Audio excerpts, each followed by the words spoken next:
na ako'y pangutana.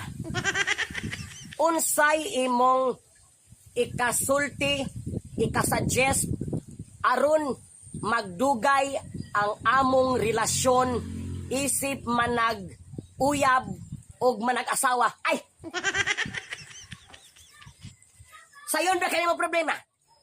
Kabalo ka, para magdugay mo sa inyong relasyon, kuot ang tubag sa inyong problema. Ayaw mong tuutoan ng open-minded, honesty, loyalty, openness to each other, give and take.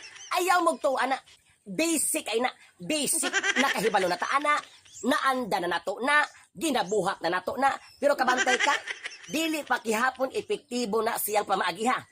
Ang pinaka-epektibo gyud nga imong buhaton aron magdugay ang inyong relasyon, kuot gyud. Kuot na taman-taman. Kay ang kuot, dili lang pang minyok. Dili lang sa manag-uyab. Pati ang mga single, pwedeng gi-apply nila ang kuot. Kung dili ka kabalong mo kuot, kung anan tikaw sa tinuod, dili gyud magdugay ang inyong relasyon sa inyong partner. Munang imogong adlaw-adlawon, usahay gi-schedule nga imong kuot-kuoton, ayaw gyud nagwala sa inyong relasyon. Kay kung imo galing walao na, nga dili na ka mo kuot, dili na pug ka magpakuot, diha na gyud maguba o ang inyong relasyon magsugod og kaibot. No.